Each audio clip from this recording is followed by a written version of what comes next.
ouvidos. Não queirais, portanto, parecer-vos com eles, porque vosso Pai sabe o que vos é necessário, primeiro que vós lhe peçais. Mateus 6, versículos 5 a 8. Mas quando vos puserdes em oração, se tendes alguma coisa contra alguém, perdoai-lhe, para que também vosso Pai que estás nos céus vos perdoe os vossos pecados. Porque se vós não perdoardes, também vosso Pai que estás nos céus vos não há de perdoar vossos pecados. Marcos 11, 25, 26. E propôs também esta parábola a uns que confiavam em si mesmos como se fossem justos e desprezavam os outros. Subiram 2 homens ao templo a fazer oração, um fariseu e outro publicano. O fariseu, posto em pé, orava lá no seu interior dessa forma: Graças te dou, meu Deus, porque não sou como os demais homens, que são uns ladrões, uns injustos, uns adúlteros, como é também este publicano. Jejuo 2 vezes na semana, pago o dízimo de tudo que tenho. O publicano, pelo contrário, posto lá de longe, não ousava nem ainda levantar os olhos ao céu, mas batia no peito, dizendo: Meu Deus, se propicio a mim, pecador, digo-vos que este voltou justificado para a sua casa, e não o outro, porque todo o que se exalta será humilhado, e todo o que se humilha será exaltado. Lucas 18, 9 e 14. As condições da prece foram claramente definidas por Jesus. Quando orardes, diz ele, não vos coloqueis em evidência, mas orai em secreto. Não fingi orar demasiado, porque não será pelas muitas palavras que sereis atendidos, mas pela sinceridade delas. Antes de orar, se tiverdes qualquer coisa contra alguém, perdoai-a, porque a prece não poderia ser agradável a Deus, se não partisse de um coração purificado de todo sentimento contrário à caridade. Orai, enfim, com humildade, como o publicano, e não com orgulho, como o fariseu. Examinai os vossos defeitos, e não as vossas qualidades. E se vos comparardes aos outros, procurai o que existe de mal em vós. Eficácia da prece. Por isso vos digo, todas as coisas que vós pedirdes orando, crede que as haveis de ter e que assim vos sucederão. Marcos 11, 24. Há pessoas que contestam a eficácia da prece, entendendo que por conhecer Deus as nossas necessidades, é desnecessário expô-las a Ele. Acrescentam ainda que tudo se encadeando no universo através das leis eternas, nossos votos não podem modificar os desígnios de Deus. Há leis naturais e imutáveis, sem dúvida, que Deus não pôde anular segundo os caprichos de cada um. Mas dai a acreditar que todas as circunstâncias da vida estejam submetidas à fatalidade. A distância é grande. Se assim fosse, o homem seria apenas um instrumento passivo, sem livre-arbítrio e sem iniciativa. Nessa hipótese, só lhe caberia curvar a fronte ante os golpes do destino, sem procurar evitá-los, e não deveria esquivar-se dos perigos. Deus não lhe deu o entendimento e a inteligência para que não os utilizasse, a vontade para não querer, a atividade para cair na inação. O homem, sendo livre de agir, num ou outro sentido, seus atos têm para ele mesmo e para os outros consequências subordinadas às suas decisões. Em virtude da sua iniciativa, há, portanto, acontecimentos que escapam forçosamente à fatalidade e que nem por isso destroem a harmonia das leis universais. Da mesma maneira que o avanço ou o atraso dos ponteiros de um relógio não destrói a lei do movimento, o que regula o mecanismo do aparelho. Deus pode, pois, atender a certos pedidos sem derrogar a imutabilidade das leis que regem o conjunto, dependendo sempre o atendimento da sua vontade. Será ilógico concluir-se dessa máxima: aquilo que pedirdes pela prece vos será dado, que basta pedir para obter. É injusto acusar a providência se ela não atender a todos os pedidos que lhe fazem, porque ela sabe melhor do que nós o que nos convém. Assim procede o pai prudente, que recusa ao filho o que lhe seria prejudicial. O homem geralmente só vê o presente, mas se o sofrimento é útil para a sua felicidade futura, Deus o deixará sofrer, como o cirurgião deixa o doente sofrer a operação que deve curá-lo. O que Deus lhe concederá, se pedir com confiança, é a coragem, a paciência e a resignação. E o que ainda lhe concederá são os meios de se livrar das dificuldades, com a ajuda da ideia que lhe serão sugeridas pelos bons espíritos, de maneira que lhe restará o mérito da ação. Deus assiste aos que se ajudam a si mesmos, segundo a máxima: ajuda-te e o céu te ajudará, e não aos que tudo esperam socorro alheio, sem usar as próprias faculdades. Mas, na maioria das vezes, preferimos ser socorridos por um milagre, sem nada fazermos. Ótimo. Muito obrigado, viu, Miriam? Nada, imagina. Tem uma coisinha só que eu queria falar sobre esse capítulo, sobre a prece, mas é bem rápido. Primeiro, nós temos uma situação de que, na prece que Jesus ensinou, ele fala sobre o perdão, né? Para a gente perdoar, porque se a gente não perdoar, Deus não nos perdoa. Tem uma diferença grande aí, que é sobre perdão, perdoar e desculpar, né? Por exemplo, a gente sempre fala para a pessoa: você me desculpa. Aí a pessoa fala: tá bom, tá desculpado.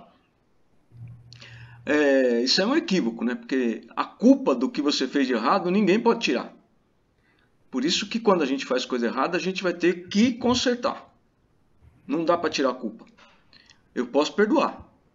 O perdão é uma coisa minha. Eu posso perdoar porque é um sentimento meu. Mas eu não posso tirar de você a culpa do que você fez errado. Tá? Tanto na lei humana, inclusive, e principalmente na lei divina. Quando você tem culpa de alguma coisa, você tem, se for um crime que você cometeu, né? Primeiro vai examinar a culpabilidade. Se você tiver culpa no assunto, você vai ser processado e vai pagar. Não dá para tirar a culpa. Na lei divina é a mesma coisa. A gente não pode tirar a culpa da pessoa que fez errado, porque senão não precisaria. Se Deus tirasse a culpa de tudo que a gente fez, a gente não precisaria novas encarnações. Não é verdade? Então o Espírito nos desculpa, nos perdoa, e Deus perdoa e desculpa. Então está tudo certo. Então a gente pode viver uma vida só que está tudo certo. Você pode fazer o erro que você quiser, que você não vai ter que pagar pelos erros que você fez. Não, a culpa não tira não. A culpa você vai ter que purgar. Purgar a mora. Você vai ter que pagar o que você fez de errado. Tá? Se a pessoa ofendida te perdoa é uma coisa, mas a lei é a lei. Alguém vai ter que cumprir a lei. Tá bom? E agora o Júnior vai falar sobre o capítulo 10. É isso, Júnior?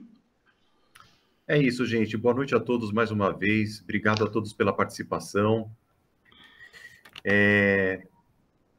Quem não esteve presente na semana passada, eu não lembro agora, até porque normalmente todos que estão aqui estão presentes, né? Em todas as semanas, mas eu só vou fazer uma breve recapitulação ao capítulo 9, que nós tratamos na semana passada, o capítulo que fala sobre a possessão. Tá? Vamos dizer, é uma breve retrospectiva.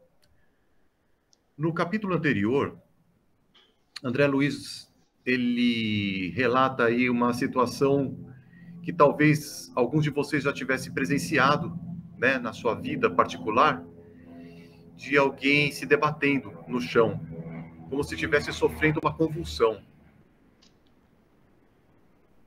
Aqui nós conhecemos pela medicina como um ataque epilético. E muitas pessoas não sabem do que se trata, tá? O ataque epilético nada mais é do que o confronto entre dois espíritos, um encarnado e o outro desencarnado. A situação desses espíritos é de uma dívida muito grande de um com o outro. Normalmente, o desencarnado, ele se aproxima do encarnado cobrando uma dívida muito antiga, tá? E é uma questão muito complexa, esse nível de cobrança. Normalmente,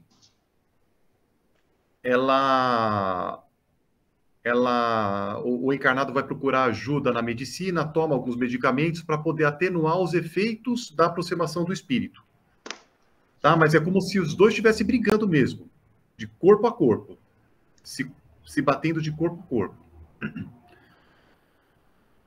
E esse caso aconteceu na casa espírita, né? No centro espírita, onde o André Luiz estava participando como aprendiz dessa reunião, né? Desse tipo de conhecimento. E no final do livro, no final do capítulo, o mentor espiritual ele explica para André Luiz que num caso como esse, é muito importante o encarnado mudar a atitude mental, né? Melhorar a si mesmo. Nós chamamos isso de reforma íntima, tá? O espírito, ele acabou não sendo tratado por nenhuma mediunidade, mas ele foi a orientação que foi passada na época aqui. A pessoa voltando para uma casa espírita, se evangelizando, mudando a atitude mental. É possível que com a mudança de atitude do encarnado ou desencarnado, ele vai melhorando progressivamente. E depois que ocorrer, vamos dizer assim, o desligamento do desencarnado, o encarnado ainda sofre alguns efeitos chamados como epilepsia secundária, até um determinado momento, mas ele passa a viver assim, de uma maneira um pouco melhor. Tá bom? Agora nós vamos passar para o próximo capítulo. O próximo capítulo, que é o 10, que fala sobre sonambulismo torturado, ele não é uma sequência do capítulo 9. É um novo episódio, um novo aprendizado de André Luiz na casa espírita. Ele presencia 2 encarnados entrando no ambiente para tratamento. É um casal. É uma jovem que está em prece, acompanhada de um senhor que era marido dela nessa encarnação, muito bem vestido. E dali a pouco, os guardiões espirituais, os guardas, eles são autorizados pelo mentor a trazer o espírito necessitado de ajuda que estava ligado aos dois. Principalmente a esposa, a mulher. Ele é trazido para o ambiente e logo que ele chega, ele é identificado como um espírito com um ódio muito grande, numa profunda alienação mental, perispírito muito denso, com muito fluido vital ainda, cabeça toda cheia de feridas, e a região aqui da laringe, da garganta dele, uma úlcera. Então, logo em seguida, a mulher que estava em prece, ela acaba sendo, vamos dizer assim, a situação dela, que já não era boa, acaba sendo piorada pela aproximação do espírito. Ele se liga a ela de uma forma violenta e ela começa a chorar. choro acompanhado de angústia, acompanhado de dores e uma série de situações que o espírito estava sentindo e estava sendo transferido para ela, que é uma médium.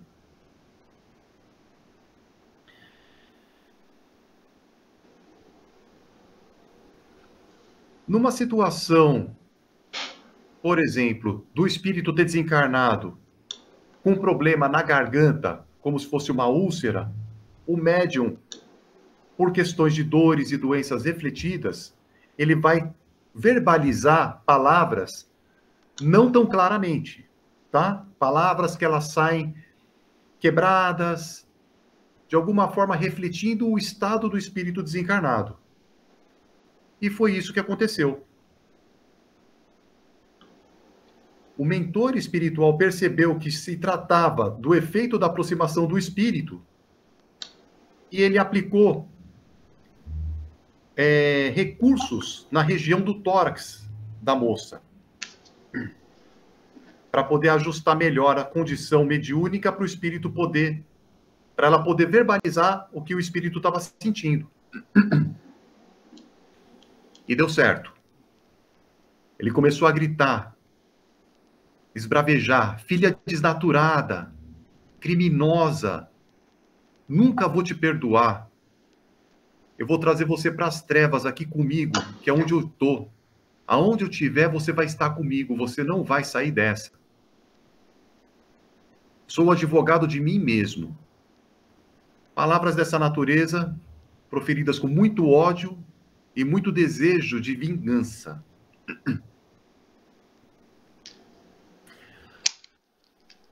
Bom, o que André Luiz explica?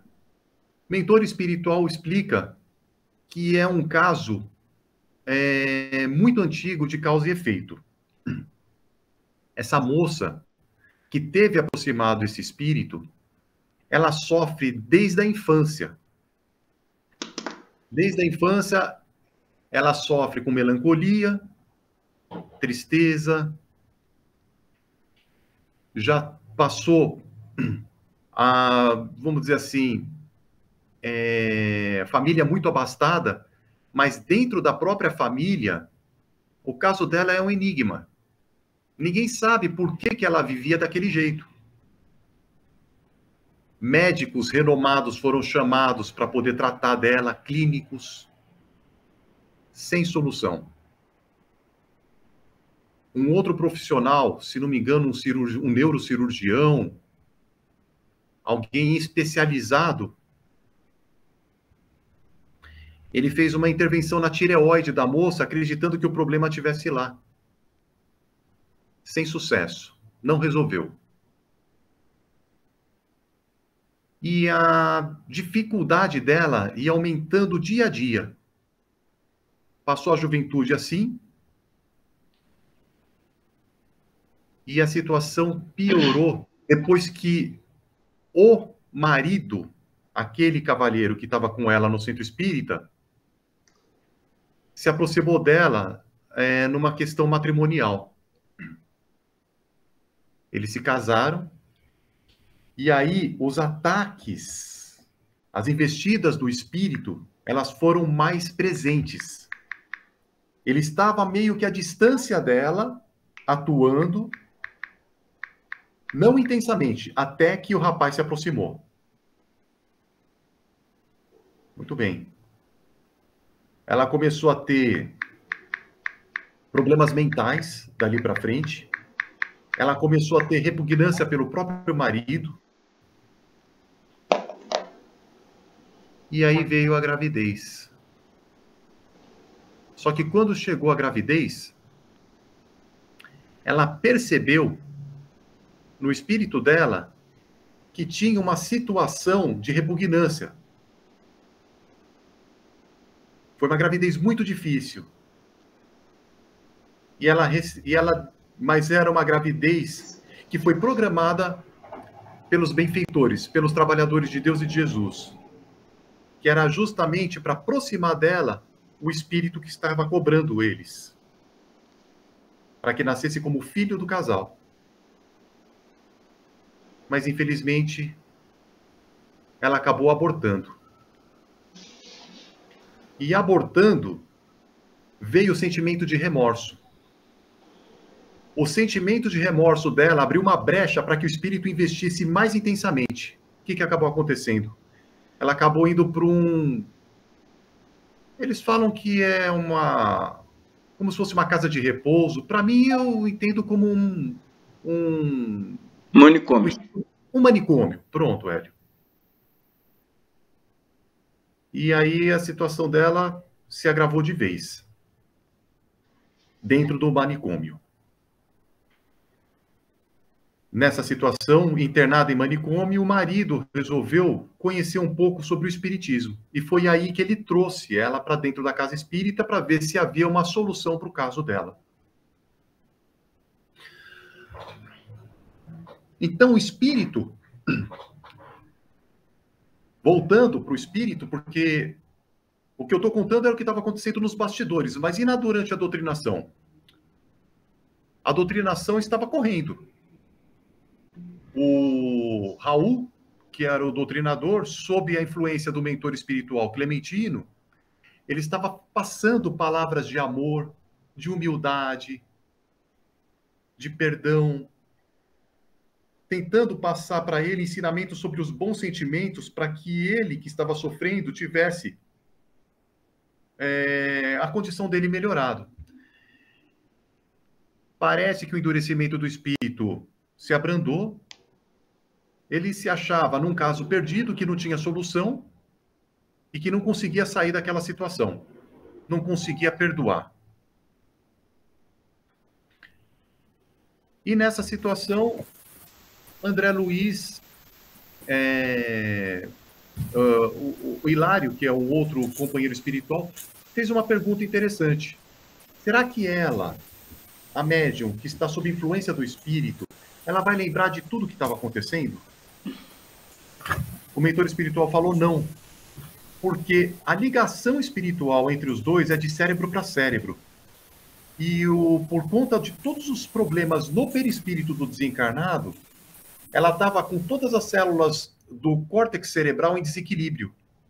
Então ela estava incapacitada de perceber o que estava acontecendo ao redor dela. Tanto que logo que o espírito envolveu a mediunidade, do choro, ela passou para as risadas sarcásticas. E ele revela que não dava para saber como, por qual explicação dela, que estava toda chorosa, triste, pela aproximação do espírito, passou a dar gargalhadas sarcásticas. Mas toda a ligação espiritual, ela é explicada pelo mentor que ela teve um início numa época bem anterior, no fim do século anterior, 1880, por aí.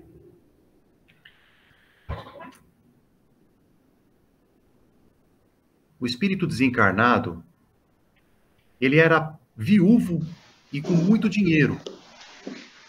E a moça a quem ele estava perseguindo, ela foi adotada por ele.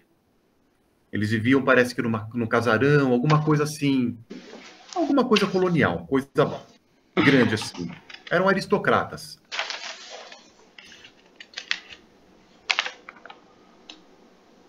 Por se tratar de uma única filha, ele já tinha deixado pronto o testamento dela. Ela ia herdar toda a fortuna dele. Mas o que aconteceu? O marido da época, que era o mesmo marido de hoje, ele se aproximou dela. E o pai, por assim dizer, ele percebeu que havia interesse de dinheiro nessa aproximação. Que ele estava se aproximando da enteada, né, por interesses financeiros. E decidiu alterar o testamento. Isso causou um impasse no relacionamento entre os três. No final das contas, ele tentou anular o casamento, não deu certo, E aí, a moça, que já estava profundamente apaixonada pelo rapaz, ela foi influenciada negativamente pelo rapaz para que eles dessem entorpecente para o dono da fortuna, o pai da moça. Então, eles arquitetaram um plano de homicídio, foram dando doses de entorpecentes para ele durante 2 semanas, e depois de 2 semanas, eles finalizaram com uma dose de corrosivo, como se fosse aí uma soda cáustica, alguma coisa, que acabou dando a morte dele, tá? Por isso que havia a úlcera na região da garganta, tá bom, gente? Efeito do veneno que deram para ele e que provocou o desencarne dele. Muito bem.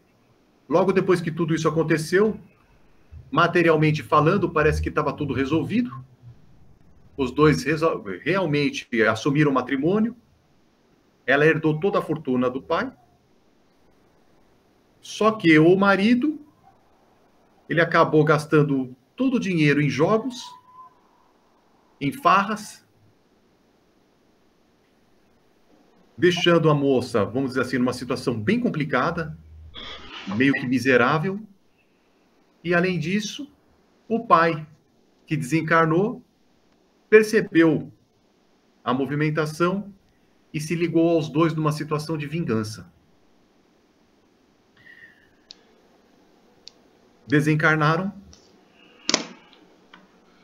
e, na vida espiritual, eles ficaram em trevas durante um tempo. O pai ligado ainda, principalmente à filha, e depois a moça reencarnou com vários problemas, logicamente, e teve aí a aproximação espiritual do pai. Então, que começou bem logo na infância dela, foi se perdurando pela adolescência, e aí finalizou assim nessa seguinte questão. Qual a solução desse caso?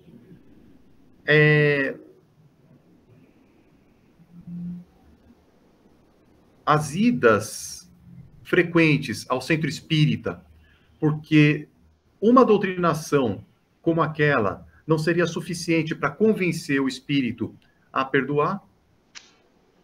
Então, eles falaram que outras idas ao centro e outros atendimentos espirituais ao desencarnado seriam necessários.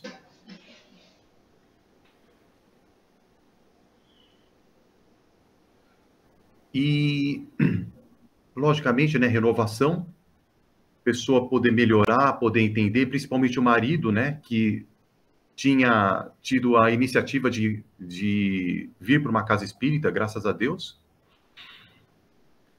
E é mais ou menos isso, gente.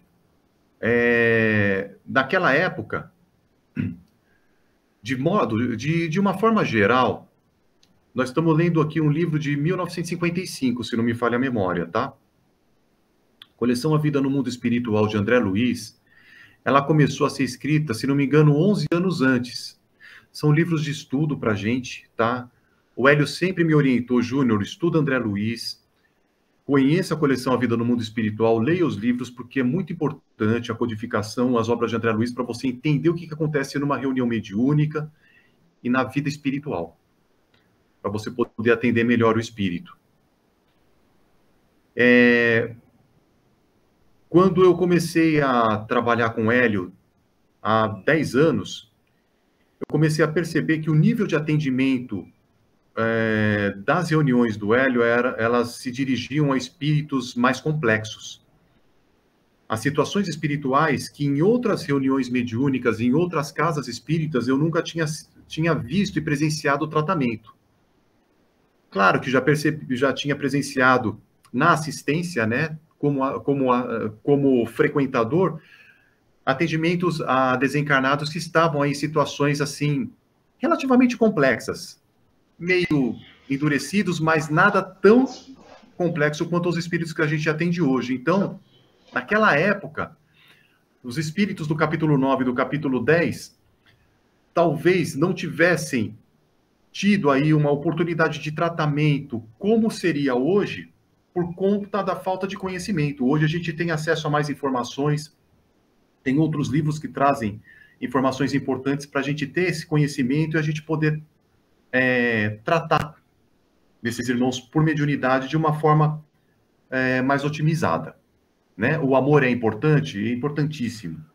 Tá? O respeito ao espírito é importantíssimo. Mas em determinadas... Eu acho que o Júnior está querendo dizer um negócio aí e não está saindo. Acontece o seguinte, ó. Deixa eu interromper aqui, tá? Vocês vão verificar, eu não sei se todos vocês já leram esse livro, ou se vocês estão lendo esse livro por conta das nossas palestras sobre esse livro. Essa senhora que acabou tendo aí, nesse capítulo, esse obsessor envolvendo ela, é perguntado em algum momento se ela é médium, tá? Ela é médium ou não é? Então, veja bem, quando o espírito envolve uma pessoa e causa um transtorno tão grande quanto vocês viram o Júnior descrever, é um sinal de mediunidade. Quando o cara não tem uma mediunidade já ocorrendo, ele causa normalmente o capítulo anterior, que é um ataque epilético. Ou seja, você mal consegue conversar com o espírito que está atacando a pessoa. E aí você tem um ataque epilético. Então vamos trocar o cara que estava tendo ataque epilético por uma pessoa que é médium. O ataque epilético provavelmente não ocorreria, porque a gente teria um médium sendo obsediado pelo espírito e a gente ia conversar com esse espírito. Na época que esse livro foi escrito, o conhecimento nosso, principalmente para conversar com os espíritos, ele era muito diminuto, para não dizer assim, bem fraco, tá? Quem conhece muita coisa são os desencarnados.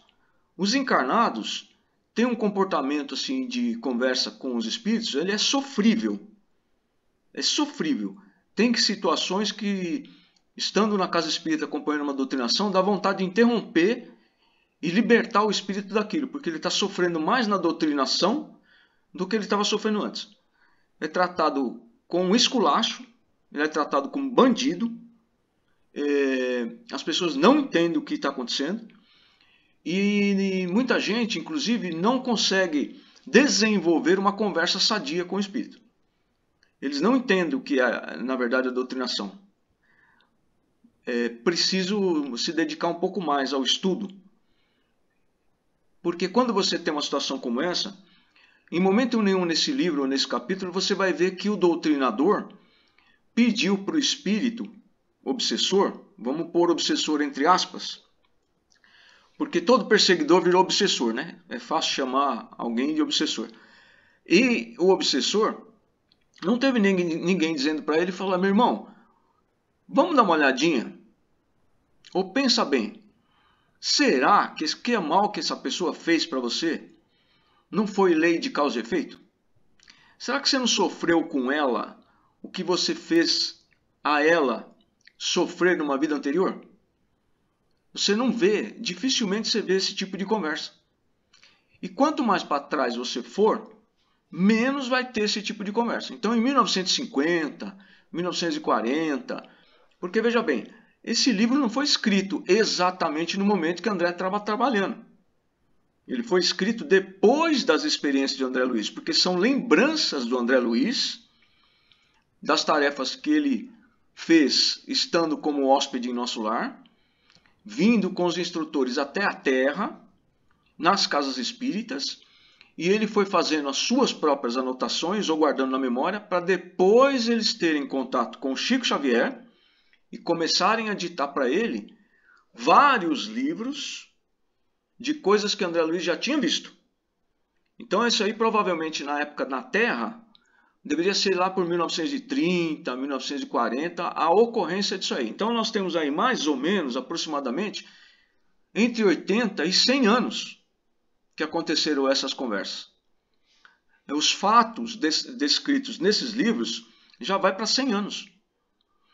Quer dizer, pouco mais de 60 anos depois do Espiritismo, né, ser escrito, o André Luiz estava passando por essas experiências. Então nós temos um monte de coisa, por assim dizer, nova, das experiências nossas. Graças aos livros de André Luiz, nós desenvolvemos um monte de situação que a conversação não acabaria da forma como está ali no livro. Não é mais assim. Ali nós temos uma base de situações. Então, o capítulo em si, ele fala do sonambulismo torturado. Ou seja, ela tem uma chance grande daquela médium ser uma médium de psicofonia sonambúlica, tá? Ou do sonambulismo psicofônico, mas do jeito que ela estava nesse dia, ela não poderia ser considerada como uma médium com pleno controle dos seus recursos mediúnicos. Ela era, na verdade, ali uma obsediada. Era uma pessoa que deveria estar na assistência se o espírito não envolvesse a ela mesma. Então, por exemplo, se isso acontecesse numa reunião nossa hoje, ela não ficaria cuidando desse espírito como ficou cuidando ali no capítulo. Ia ser transmutado daquela mediunidade para outra. Uma mediunidade mais experiente, uma mediunidade com mais estudo, uma mediunidade... Quer dizer, um grupo todo implica conhecimento e amor. Por isso que nós estamos desenvolvendo algumas reuniões e com alguns médios aqui da casa, nós estamos desenvolvendo o que se chama, entre aspas, desenvolvimento da mediunidade, mas na verdade é só exercício, tá? Você estudando e trabalhando e tentando ler o que está nas entrelinhas, no espírito da letra, você consegue fazer um serviço muito melhor do que esse de chegar ao espírito e você conversar com ele, e ele não quer conversa, então você sai daí, você vai com os caras ali, vai embora, larga tudo, deixa tudo isso aí e tudo mais. Pega lá o filme do Divaldo Pereira Franco, tá? O filme do Divaldo. Vai lá no filme dele, quando ele já está lá na capital, com aquela senhora médium que recebeu o Divaldo na casa dela, e vai ver a primeira reunião mediúnica que ele participa. Tem um doutrinador conversando com o espírito, e o espírito dá um chá de moral no cara. Não sei se todos vocês assistiram e se sabem do que eu estou falando. E ele fala para o cara, você, antes de vir para cá, você estava no boteco. O cara não tem argumento para falar e ele acusa o espírito. Você é um obsessor. As suas palavras não admitem veracidade. Chamou o espírito de mentiroso. Quando a senhora médium, aquela senhora negra sentada, intervém, né? E fala com o espírito. Fala com muito amor. Então você vê o conhecimento que aquela mulher tinha, né? E a moral que ela tinha para falar com o espírito daquele. Então tem que juntar tudo isso para ter um despertamento verdadeiro. Porque aquele caso do Divaldo, que eu estou relatando agora, se deixasse na mão daquele doutrinador, o que ia acontecer com aquele espírito? O doutrinador ia jogar aquele espírito na mão dos mentores, não ia fazer o que tinha que ser feito, não estudou, não se evangelizou, tá? E foi para a reunião, não sei o que aquele cara foi fazer lá, porque ele que tinha que ser doutrinado, né? Nesse do Divaldo. Mas enfim, o que o Júnior está dizendo é que já faz muito tempo que essas coisas aconteceram, que estão no livro do André Luiz. Eu aconselho sempre a todos lerem a coleção inteira o mais rápido possível. Depois que essa pandemia passar, nós vamos ter espíritos para tratar com alta complexidade.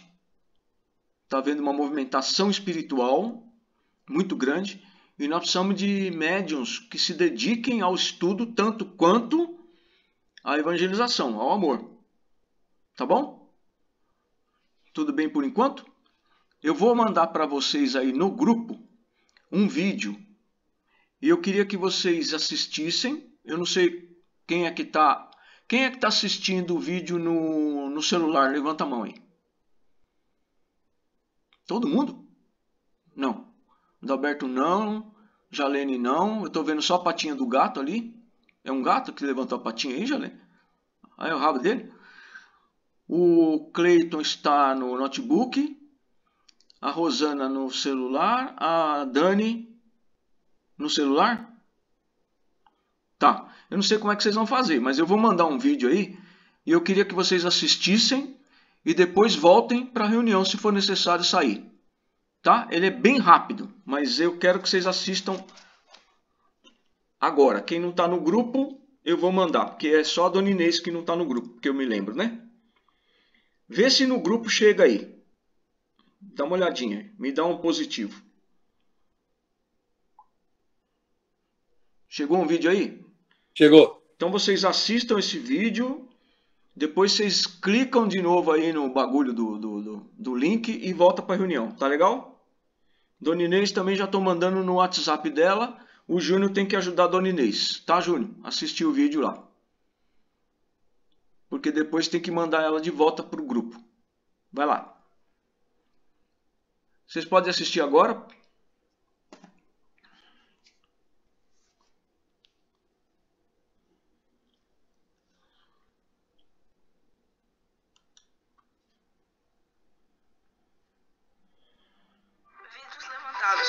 E pessoas isoladas. Todo mundo se fecha no seu carro. Todo mundo vive com pressa. As pessoas estão sempre atrasadas. Mas parece que sempre falta alguma coisa. Eu sei que não é muito, mas hoje eu quero fazer desse Natal um Natal especial. Aqui, só pode pegar. Não, pode pegar.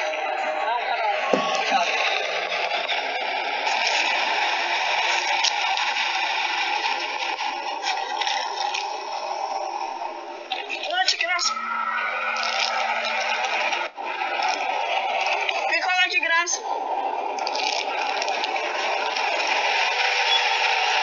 Seu desejo é um picolé? Não, pode pegar, é presente pro senhor. Tio, você vai querer picolé? Aqui, é de graça. De graça pro senhor. É um presente especial, nem o Natal. Pode pegar, não é sério, de graça. É um presente pro senhor.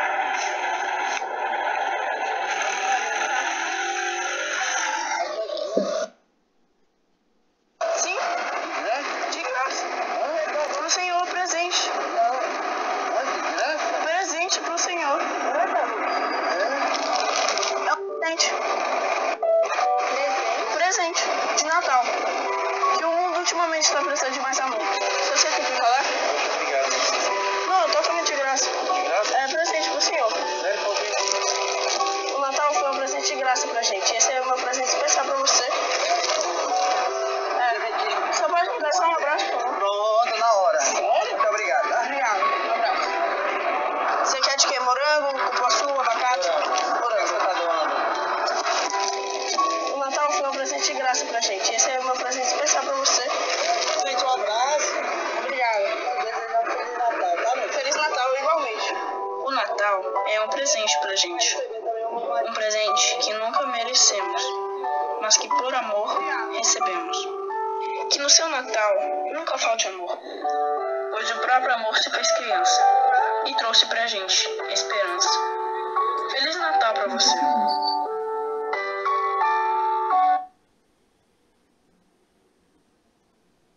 Aumenta o volume.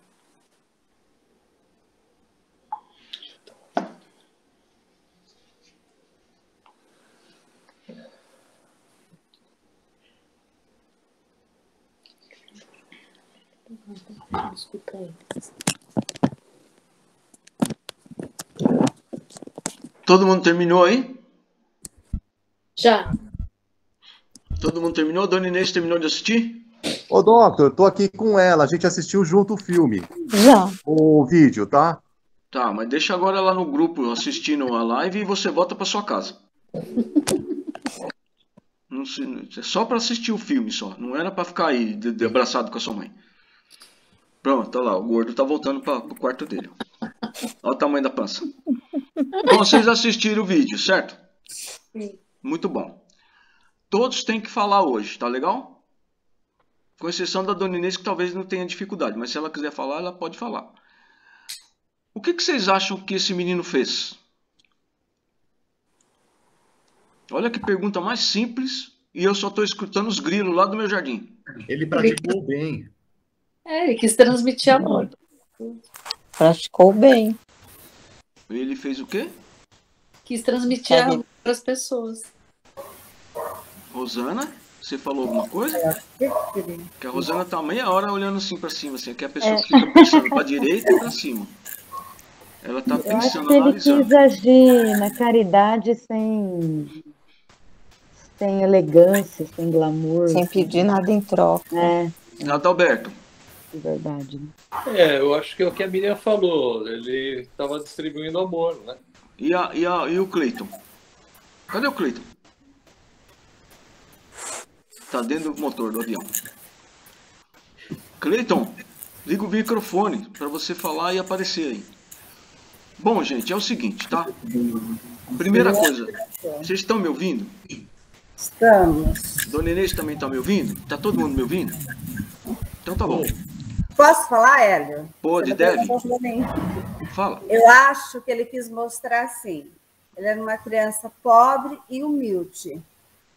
E todas aquelas pessoas passando por ele imaginariam assim, que ele seria um pedinte, ou estaria pedindo para comprar. Não, ele mostrou que todo mundo é capaz de doar alguma coisa. Ele quis mostrar essa lição. Todo mundo pode doar alguma coisa. Foi o que eu entendi. Tá bom. Então é o seguinte, ó. Esse menino é um sorveteiro mesmo, tá? De verdade.